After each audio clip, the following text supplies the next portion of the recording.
Hey, welcome to Lawn and Garden Month here on EchoMeansBusiness.com. I'm Michael from Bedell Property Management, and this month on Echo Means Business, we're doing a series of free webinars with leading brands and industry experts. For all session info, visit EchoMeansBusiness.com and make sure you've got an account. Make sure you sign up, join in on the fun, lots of cool interaction, tips, forums. You can hang out with fun people like us. So in this session, we're discussing how to use water management to increase sales and margins with my friend Richard from Jane Irrigation. I've also got my pal, Scott Horzewski from Landscapes by Acme. So welcome, guys. Both say hey, and let's get into it. Hey, thanks, Michael. I really appreciate that. Thanks for putting these on. You know, it's a real service to the industry, and I'm happy to be a part of it. Hey, guys. Thanks for having me on. Thanks for Richard for joining us today. Yeah, so listen, what an exciting subject to talk about, right? How to use water management to increase sales and margins. You know, I come from a contracting background. I spent 7 years as the director of water management solutions for ValleyCrest companies and was their first director of water management solutions. I have a real passion for helping contractors get better at their business, right? Because I know they do great work. I know you guys care about conservation and water management. You care about your customers, but there is a lot happening in your jobs every day. And that's why today we're going to really give you some tips that you can use to increase your sales and increase margins. I was talking to a friend of mine recently about this, and we just were talking about water, and we related this story that we both knew, right? And it has to do with some fish, right? And so there's two fish come swimming along, you know, one morning, and off in the distance they see an older fish swimming towards them. And as the older fish gets closer to the younger fish, the older fish looks over and says, "Morning, boys, how's the water?" And the one younger fish looks at the other younger fish and says, "What the heck is water?" And what this emphasizes, or the point of this story, is that sometimes the most obvious but essential things that are around us every day are the things we take for granted. And I think that has happened for a while in the landscape industry and for homeowner associations, and commercial property managers. But it's definitely changing, right? And so we think about, well, why smart irrigation now? What's changing, or what has changed that has raised this? Because really, it's a competitive marketplace. Maintenance, construction, really tough for all you guys out there. So what has changed, right? And what we're trying to do is show you today how to be more competitive in the marketplace, how to show that you have a differentiating factor to your business, so that you don't get in these bid situations, right? We've all done it. We've put together these bids, 20 pages, 50 pages, maybe even 100 plus pages, and we've seen that bid reduced to an Excel spreadsheet with your company name on it and a number next to the name. And that's all that they're looking at, is the monthly number or the construction number. And then in a homeowner situation, you know, homeowner association situation, they sit around a table and they say, well, who's the lowest? Are they a good company? I don't know. They're okay. Let's give them a try, right? And they miss a lot of the stuff that you do better than the competition as a result of getting it boiled down. So with this shift and awareness to water management by the customers, I think that's causing us to really differentiate. And once you do, it's going to make a big difference in your business, because you're going to be known as a water manager more than known as a contractor. So to illustrate kind of this awareness that's been happening in water management, I like to point out a few years ago I went to a conference called WaterCon. Right? Any of you guys know about WaterCon? How about Comic-Con? A lot of people know Comic-Con, but not as many people know WaterCon, right? We got about 70 people at WaterCon. I don't know, 100,000 go to Comic-Con. So we're catching up. We're trying.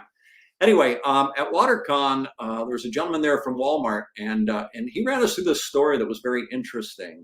And it was a story of eggs, and more importantly, the story of buying eggs.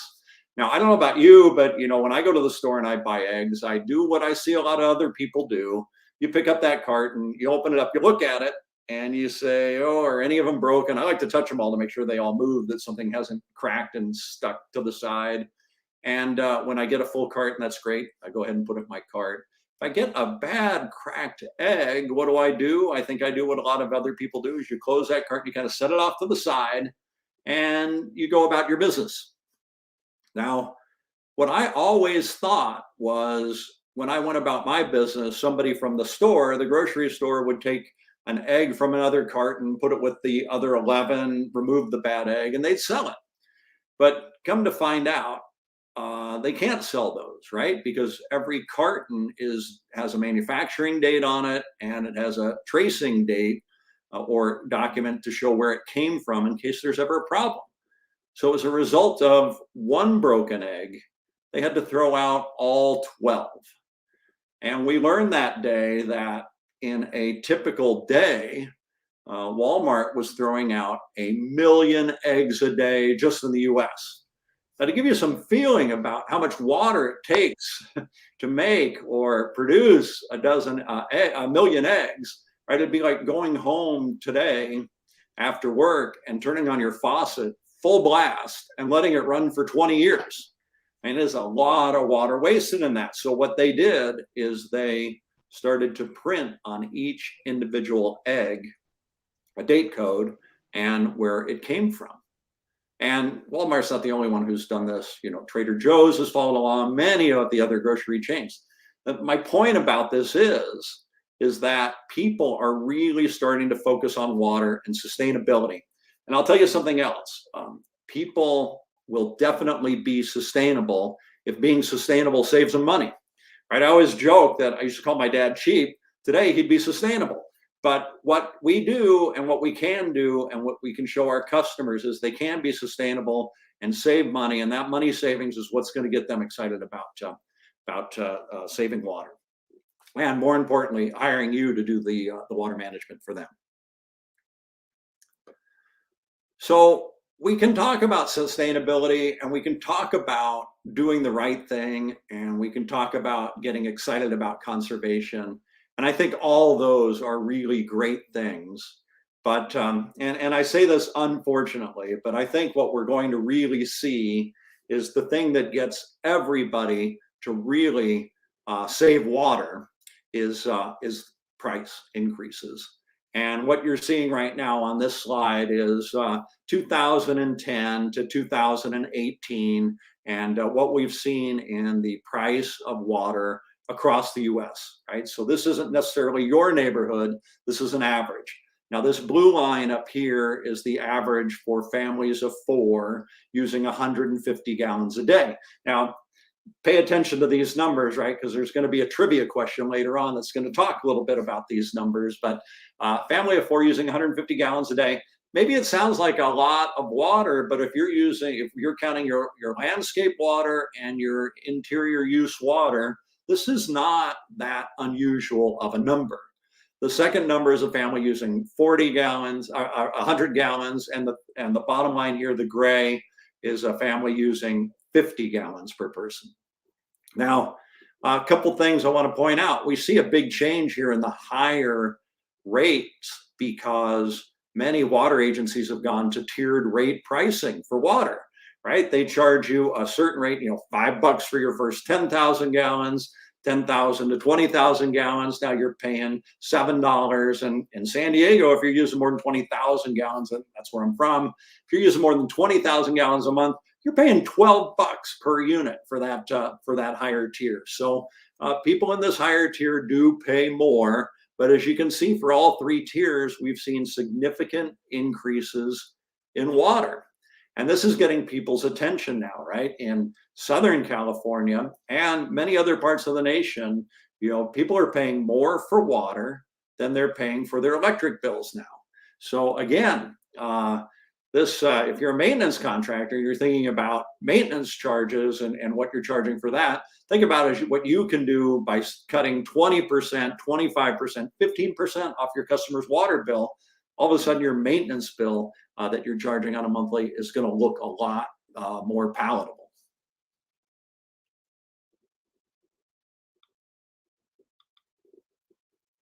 So that's interesting.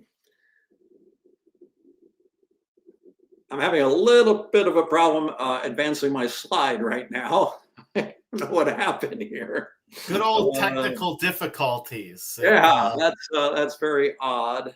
Technology failing us. I'm sure our team on the back end here will figure that out and help us through it. But I'm really digging what Richard's saying. I think there's a big point when you're seeing the amount that these people are spending on the screen here.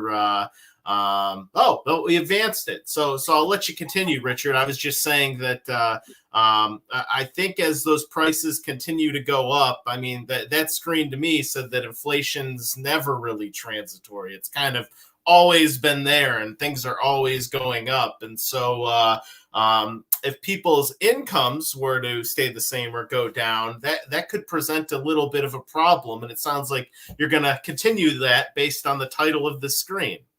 Yeah, that was a great save, Michael. Thank you. And yeah, without practicing this together, we definitely got you got a great setup for my next slide. So we're definitely right. I love the title is we're getting hosed, right?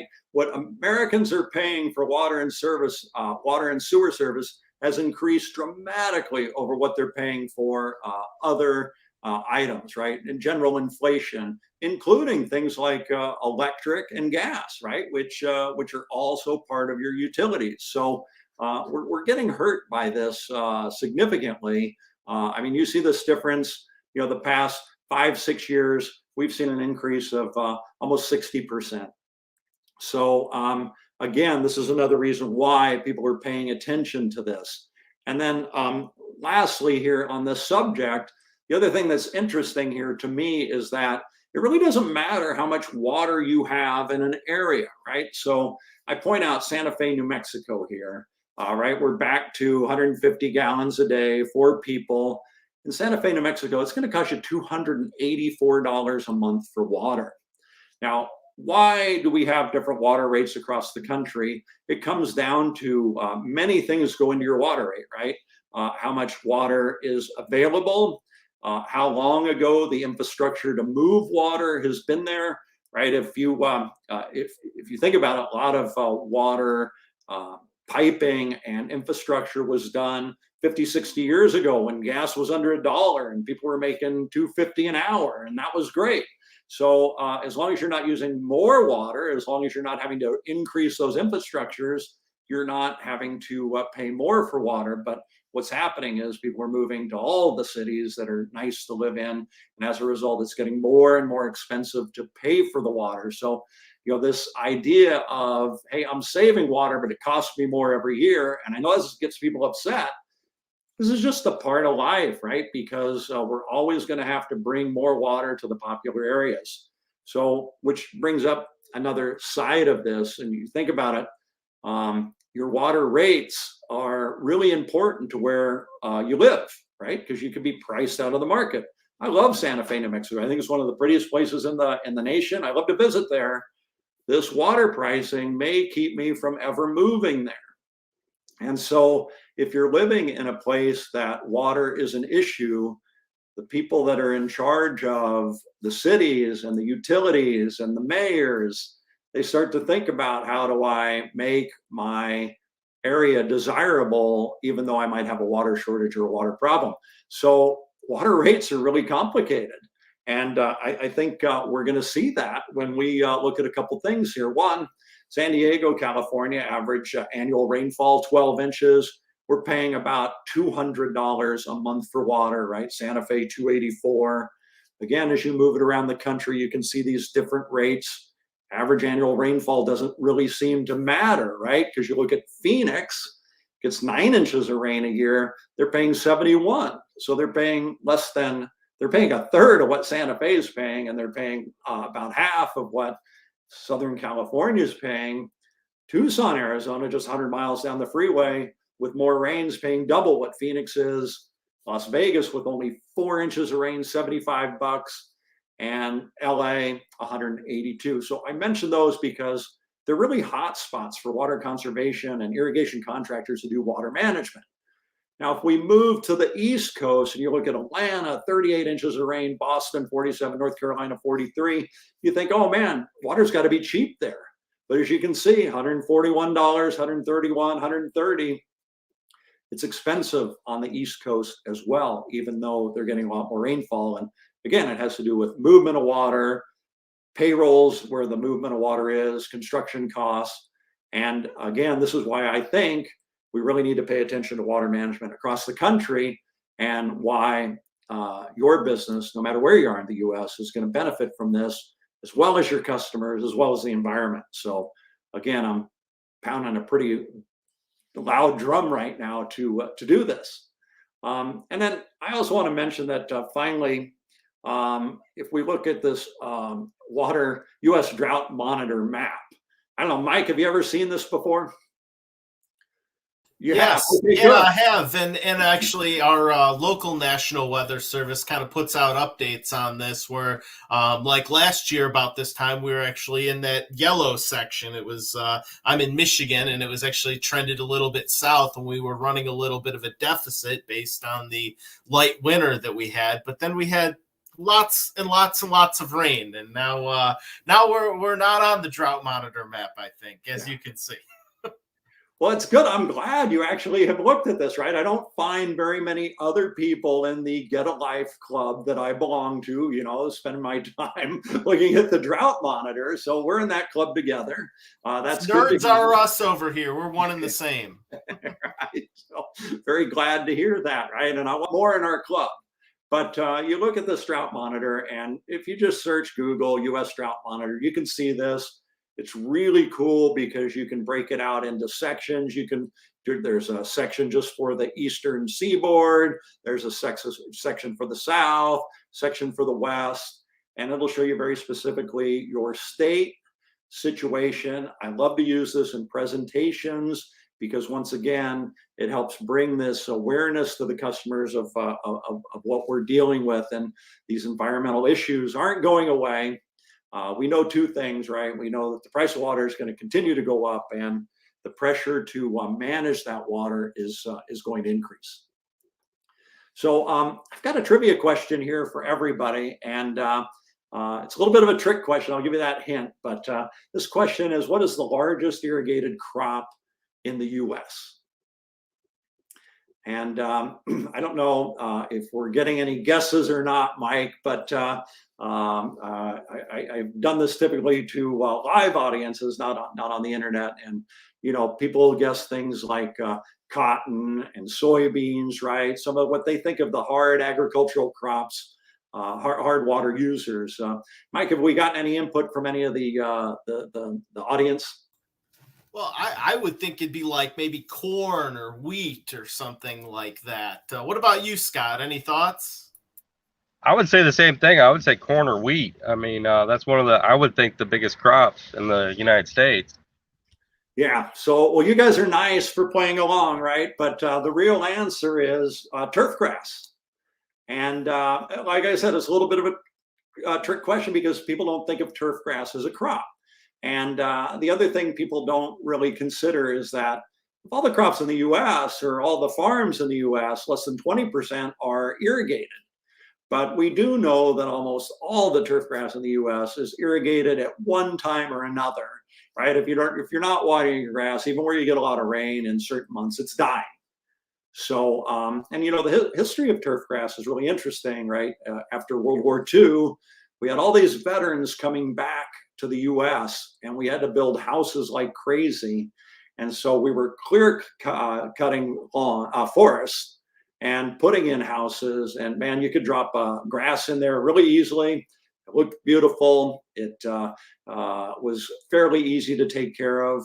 It just used a bit of water, but that wasn't that big of an issue back then. And now we're dealing with water use on turf grass, which by the way, I just want to say this. I think that people want to grow grass. I think that's great for them, right? I think the other thing about turf grass is it's easy to get on this bandwagon to say, oh, let's eliminate all the grass because it's a high water use. But, if you look at toilets in the US, not that long ago, every time you flush the toilet, you're using 8 gallons of water. We didn't say stop using the toilet. We used technology to reduce how much water we needed to flush the toilet. And now we're using 1.5 gallons. There's technology out there to water turf grass much more efficiently. And when you do that, this allows the people that want to have turf grass and want to pay for the water to do it in a much more efficient way. And we don't say, gee, get rid of your grass, which is really just telling people to get rid of the symptom, not really the issue. And the issue is how they water it, I think. So anyway, hey, turf grass is big out there and definitely a challenge. So let's talk about you and your business and what you're doing, right? So we look at margins for landscape contractors, and I think about especially on maintenance contractors on margin. Like, how many of you guys are bidding jobs at 40% margin? And probably a few hands are going up right now, or a few are thinking, gee, 40%, that'd be nice, right? So then I think, well, what about a 38 or a 35% margin? Or have you ever been in that situation where you lost a couple big jobs and now you find yourself bidding something at 30% margin? I know it happens, right? I've been there. I know that happens from time to time. So if I'm thinking about a 30 or 35 or even a 40% margin on a maintenance job, if I think about what kind of margin am I getting on my irrigation, I think we're going to find that most of you are up around that 50% number. So you're getting better margins on the irrigation.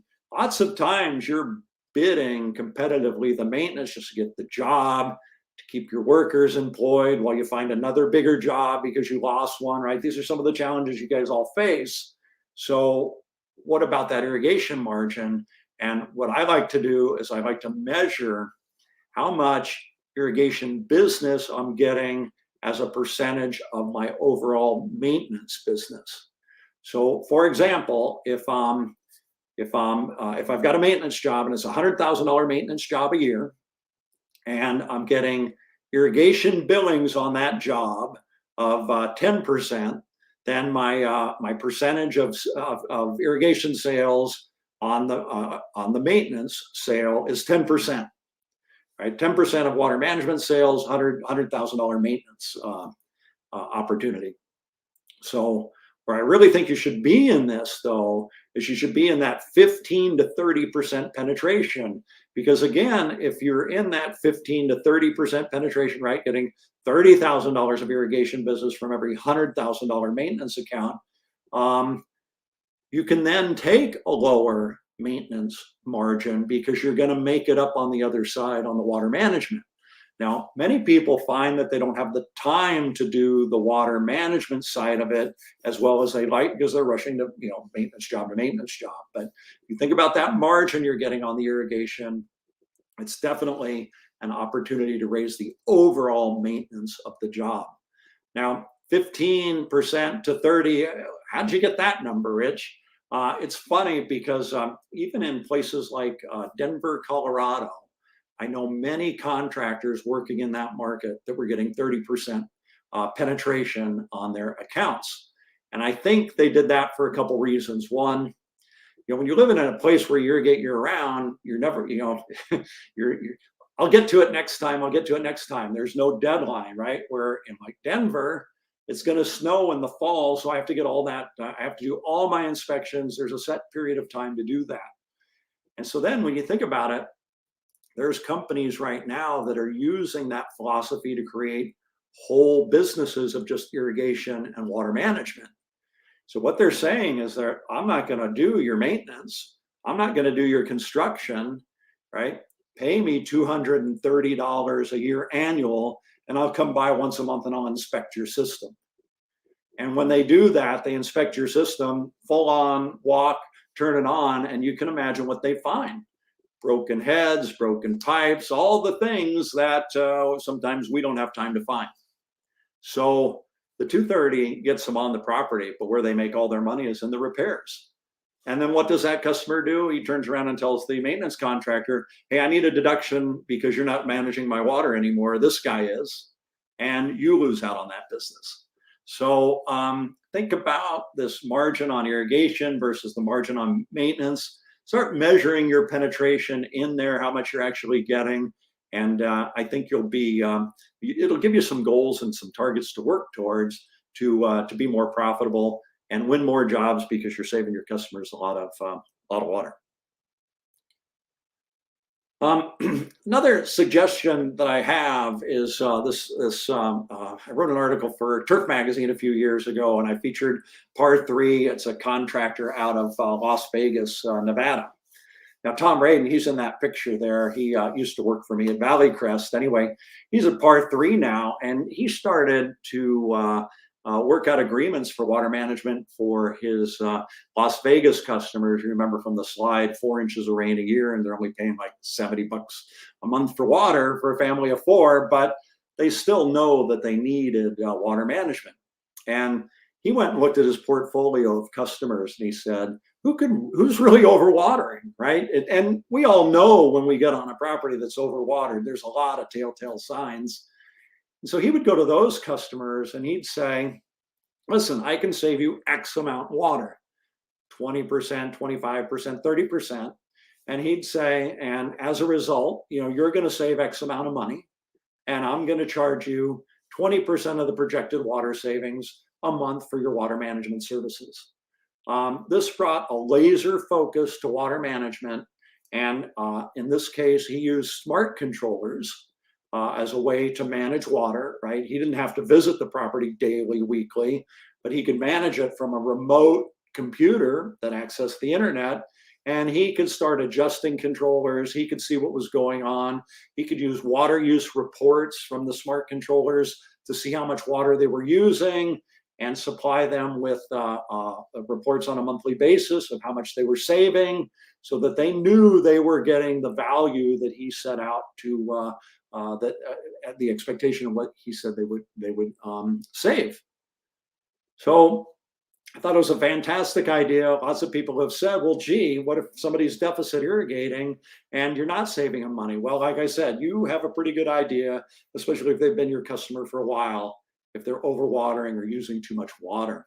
So he also ran a premium program where he'd take 80% of the money and he'd install the smart controllers to do this. And at the end of 3 years, the customer just got the controllers at that time. So a couple different things to think about when you're thinking about how to manage water. And I just wanted to give that example out to all of you. So remember where I said, remember the slide. On average, right, this is our trivia question number 2. How many gallons of water does each person in the US use every day? Scott, what do you think? You have a guess on this? I would say probably like 100 gallons a day. Yeah. Is my kind of guess. Yeah, that's a great guess. Mike, what about you? Any guesses? I'm going to go under that. I'm going to take the graph you had where it was like 50 and then 100 and 150, and I'm going to take the 100, which is the middle, and I'm going to divide that by 4, and so I'm going to go with 25 based on technical analysis. Yeah. Okay. Very good. All right. I like both these guesses for a couple reasons, right? They're separate and both have good reasons why, they guess that. So the answer is 123 gallons per person per day. We were close if we added our answers. Yeah, we should have added it. Right. So the good news is, right, here's some good news. 20 years ago, it was double this. So we're getting better. Mike, you'll be interested to know that really a bare minimum, what we think is a bare minimum, is about 35 gallons per person per day. In fact, there was a state a couple of years ago that tried to legislate that in to their laws to say you can't use more than 35 gallons per day per person, or you'd pay a heavy fine. Didn't pass, but that's what people are thinking. And if you think about it, brushing your teeth, a couple gallons, flushing the toilet 5 to 7. Hopefully people are getting, the gallon and a half toilets now, washing your dishes, shaving. These things all add up. We're getting better at most of them. Showers, on the other hand, average shower is still 10 minutes. And that's the same way it was 10, 20 years ago. So kind of interesting how that's trending, and definitely getting better because of technology, right? I have a dishwasher now. It uses 3 gallons. That's all per use, and it gets stuff really clean. So technology is getting better and helping us with this reduction. So let's think about some hard steps that you can take now if you're convinced that your customers want water management, what you can do to actually provide good water management. So a couple of things I like to say, right? Water management is more than just hanging a smart controller on the wall. Our customers are demanding a lot more than that. However, it's a very good start. But I think what you should be doing, or what will help your customers, is to compare our historical water use to actual plant water requirements. Working with a large HOA right now, they say, we think we're spending too much on water. Well, why do you think that? Because our bill's a lot. And right, this is not atypical for what we hear. Well, when we say, well, let's just take a look. How much water are you actually using? I need your water bills. And let's look at ET for your area and how much water you should be using. And we'll see that difference. And if that difference is really big, we're going to know what the potential savings is. So you're going to provide some real numbers to them so they can evaluate whether or not they want your water services. And believe me, it's rare for me to find somebody who's managing water efficiently to where they say, well, I don't really need some water management help. So of course, I'm not going to go through all 7 of these. You guys can read them easily enough, but I think doing things like creating a monthly water budget for them so that you can then show them, look, our budget was this. It was hotter than normal this month, so we used a little bit more, or it was cooler, or we made these changes and we actually used less as a result. Again, you can't manage what you're not measuring. This is a way to measure it so that you can share that information with customers, and I don't want to say justify what you're charging, but it's going to be very helpful in that. A couple other things, I think are important when it comes to this is, you really need to develop some marketing items as well to help get this water management program started for your business. So here's 11 good ideas for you today. I'm going to touch on a couple of them, and I have a few examples as well. But I think one that's really important is a leave behind sell sheet. And what I like to do with these leave behind sell sheets is spark an idea, right? And I'll tell you right now, and this is kind of the good and the ugly of selling water management services. It's going to be rare for you to go to a customer and say, hey, we've got a new water management service, and they're going to sign up on the spot. It's not a one-call close opportunity. It's going to take 2 or 3 probes, I think. So I always like to talk to them about water, right? Ask them about how much they're paying, their water use, right? Big picture stuff. And then have a leave behind sell sheet that talks about some of the ways we can actually save you water. So one thing I try to remember, right? What everybody's thinking when the other person's talking in sales situations or educational situations like this, right? Even all of you are thinking to yourselves while I'm speaking, so what? So what? Why does this matter, right? So the so what for you guys right now is this is how you improve your business or get more business and raise your margins. For your customers, the so what is, hey, we can save water and we can save you money as a result. And oh, by the way, keep your property looking as good, if not better, because we're watering appropriately. So once they get the so what, then the next thing you're going to say is prove it. And that's where the success stories come into place. The success stories, or the case studies, as I like to call them. And this is proof. And case studies, boy, I know people scratch their head on this and they say, oh, these are hard. I don't have any. And I think it's important that you have case studies. And if you sell to HOAs, then you have an HOA case study. Commercial properties, you have a commercial property case study. And let me tell you, they are not hard to write. Think of them in 3 paragraphs, right? Because everybody's got a short attention span now. So think about your customers. You have somebody that you saved water for. I know you have. or you've got a target that you've just started or will start soon. And the case study is a 3-paragraph. The first paragraph establishes what the issue was or is: overwatering, lots of turf, spray heads, high pressure, whatever. That's the issue. Second paragraph, what's the solution? High pressure, I put pressure reducing nozzles. I put a pressure reducer at the valve. Whatever it is you did, I use MP rotating nozzles instead of a regular spray pattern, right? On lots of sprays on turf. What is the solution goes in paragraph 2. And then paragraph 3, what was the result? Or if you're just starting it, what's the expected result, right? I don't have a lot of these because I haven't done them for the last 2 years. So I don't have an actual result. So here's the expected result. We plan to save 20, 25% water savings. And this equates to $50,000 a year in water prices, 25,000, whatever it is. That's your 3-paragraph success story or your case study.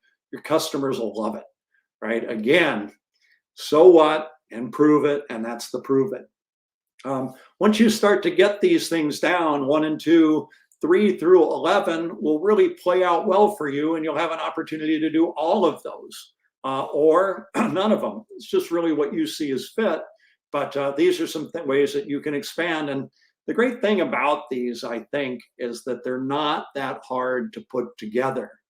And it's really evens the playing field. If you're just a small contractor with a few employees, and sometimes you're competing against some of the big guys, you think, what chance do I stand?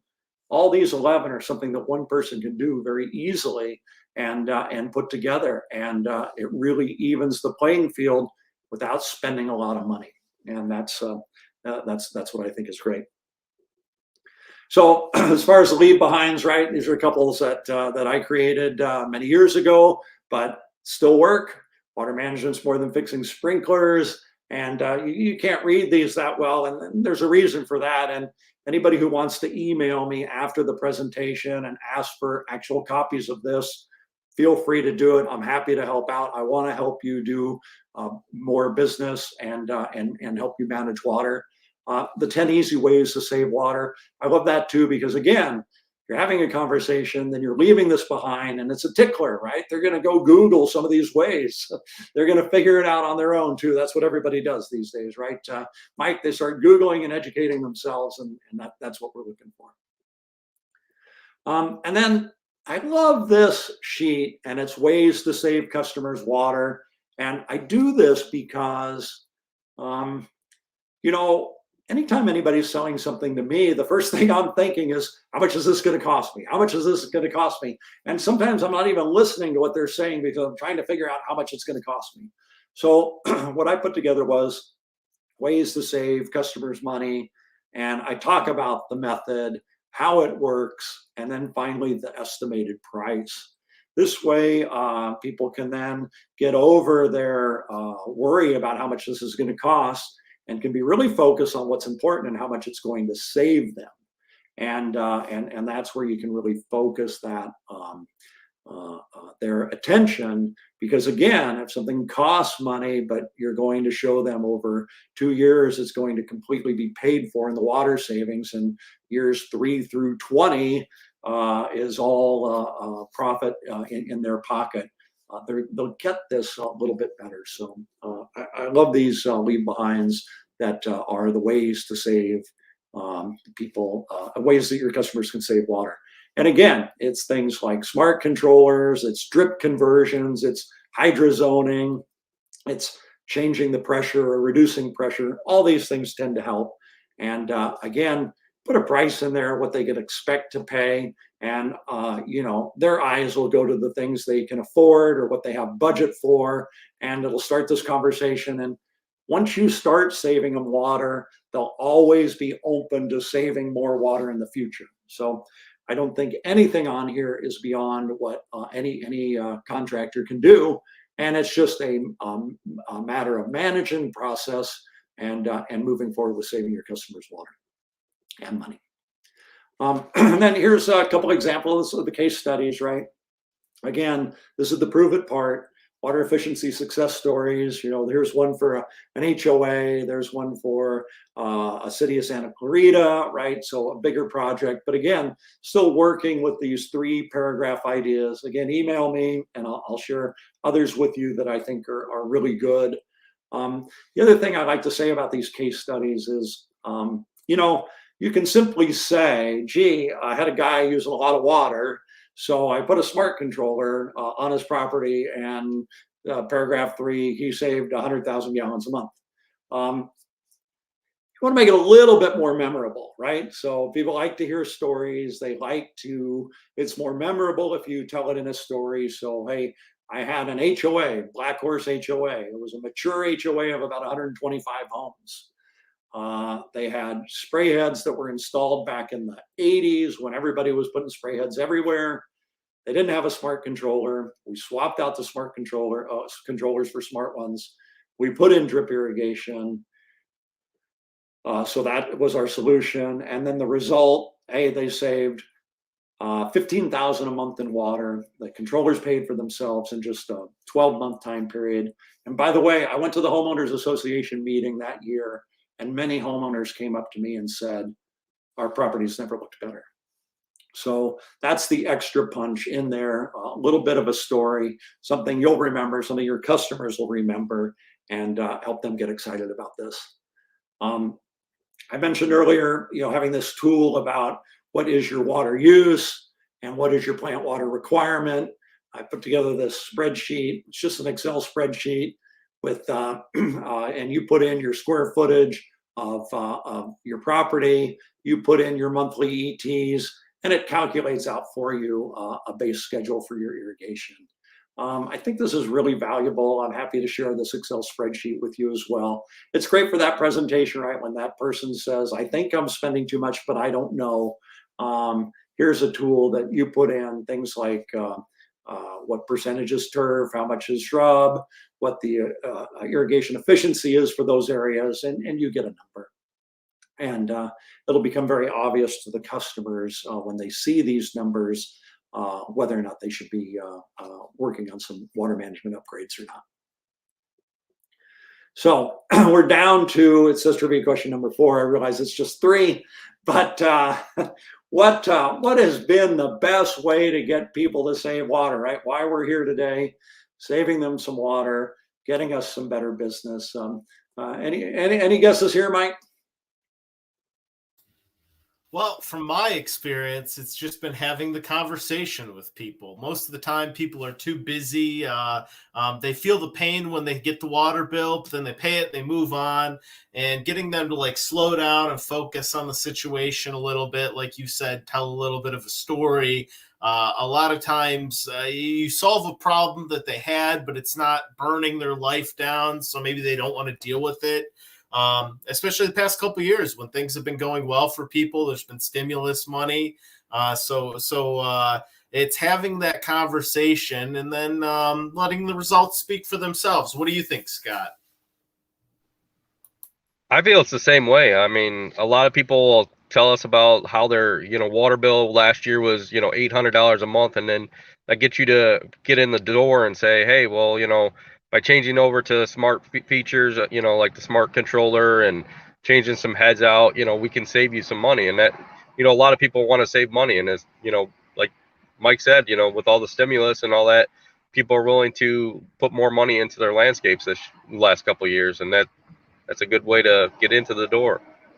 Yeah, boy, both those answers are great, very illuminating, and very close to what I have, and that's been raise the prices, right? Because what that does is, to Mike's point, brings an awareness to the water I'm using when my price goes up, and as Scott said, show them how they can save money, right? Because again, if that price is going up, I'm going to, so what? We're going to save 20% on your bill this year, and by the way, that's a lot of money with some of these large accounts. So yeah, good answers, guys. Thank you. So that's it for me today. I did put my email address in here. So like I said, if you want some help, if you want any of those information on any of those case studies, the Excel spreadsheet or some of the other marketing items, examples, email me. I'll send them to you, and that would be great. So, Mike and Scott, anything else from you guys today? I have nothing. I don't know about you, Mike. Do we have any other questions? Anybody have any questions that are out there? Yeah, we'll let some of those stream in, but I just hope everyone, whether you're watching live with us or watching at a later date, go back, listen, take some notes. This is one that maybe you want to listen to a couple times because Richard really gave up the secret sauce here, I think. A lot of us work really, really hard, like you mentioned, on the maintenance end of things, but this is kind of the easy money. This is the stuff that people really appreciate because you can actually save them money rather than just spend their money. And at the end of the day, this is something that can take a property that's like maybe looks kind of like a C or a B. It's okay, but by fine tuning that irrigation, not only are you potentially saving the customer money, but you're now taking it to like a class A property where you've created this wow factor because you've gone beyond just right plant for the right place.